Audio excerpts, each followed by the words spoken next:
Assalamualaikum warahmatullahi wabarakatuh. Selamat pagi anak-anak.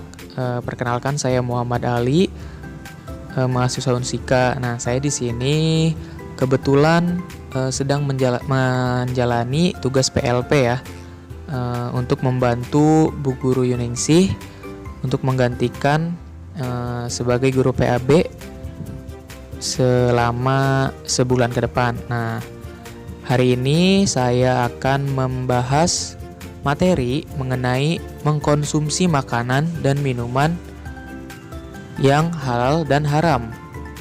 Nah, Allah Subhanahu wa taala ya telah memberikan semua kebutuhan manusia sebelum diciptakannya manusia tersebut gitu. Jadi Allah telah menciptakan makanan dan minuman untuk berlangsungnya kehidupan manusia di muka bumi ini gitu. Nah, orang beriman akan memakan makanan yang halal, sedangkan orang yang memakan makanan yang haram berarti sudah melanggar hukum Allah. Nah, anak-anak, makanan itu kan terbagi dua ya, ada yang halal dan ada yang haram. Nah, makanan halal adalah makanan yang diboleh menurut ketentuan syariat Islam. Bagi seorang muslim, makanan yang dimakan harus memenuhi dua syarat. Yang pertama ada halal, artinya dibolehkan berdasarkan ketentuan syarat Islam. Yang kedua ada thayyib, artinya baik, mengandung nutrisi, bergizi dan menyehatkan. Nah, sesuai dengan perintah Allah ya, pada Quran surat Al-Maidah ayat 88 yang berbunyi Bismillahirrahmanirrahim. Wa kullu mimma razaqakumullahu halalan thayyiba wattaqullaha alladzi antum bihi mu'minun. Yang artinya, dan makanlah makanan yang halal lagi baik dari apa yang Allah telah rezekikan kepadamu, dan bertakwalah kepada Allah yang kamu beriman kepadanya. Nah, sekarang menjadi lebih jelas bukan? Bagi seorang muslim, makanan dan minuman itu sangat berarti dalam kehidupan. Makanan dan minuman yang kita konsumsi tidak asal mengenyangkan saja, tetapi harus halal dan thayyiban. Nah, adapun halal tuh terbagi beberapa kriteria ya. Yang pertama, halal dari segi wujudnya. Nah, apa sih maksudnya? Yaitu wujudnya itu tidak kotor serta tidak mendatangkan mudarat. Mudarat itu keburukan bagi tubuh. Nah, kemudian halal dari segi mendapatkannya. Nah, dilihat nih, si makanan ini tuh kita mendapatkannya tuh dengan cara apa? Apakah dengan bekerja secara halal atau dengan cara merampok? Nah, kemudian yang ketiga halal dari segi proses pengolahannya. Nah, makanan yang halal pun harus dilihat dari proses pengolahannya. Jika pengolahannya tidak tercampur oleh barang-barang haram, maka makanan tersebut termasuk makanan yang halal dan thayyib. Nah, kemudian ada makanan yang haram. Nah, makanan yang haram ini sudah dijelaskan ya di Quran surat Al-Maidah ayat 3. Nah, yang artinya ya, diharamkan bagimu memakan bangkai, darah, daging babi, hewan yang disembelih atas nama selain Allah, yang tercekik, yang terpukul, yang jatuh, yang ditanduk dan diterkam binatang buas, kecuali kamu sempat menyembelihnya, dan diharamkan bagimu yang disembelih untuk berhala.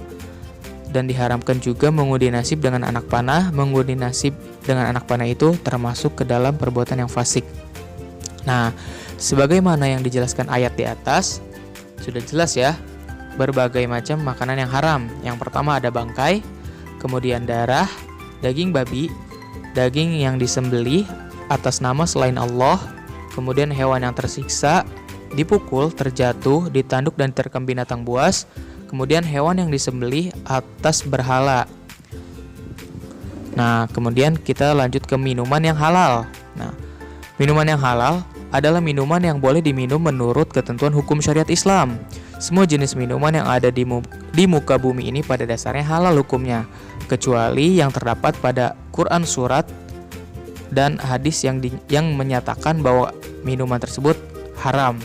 Nah, adapun jenis-jenis minuman yang halal, yang pertama tidak memabukkan, terus yang kedua tidak mendatangkan mudarat bagi manusia, tidak najis, serta didapatkan dengan cara yang halal. Nah, kemudian minuman haram.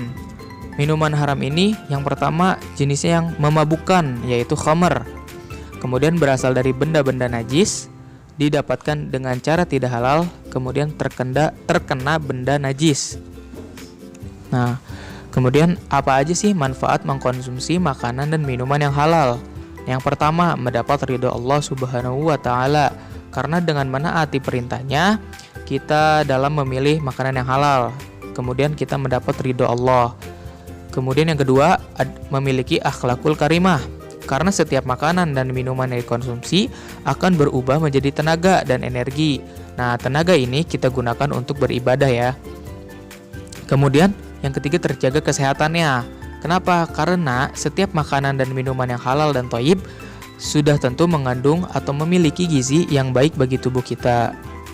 Nah, kemudian apa aja sih akibat buruk dari makanan dan minuman yang haram jika kita mengkonsumsinya?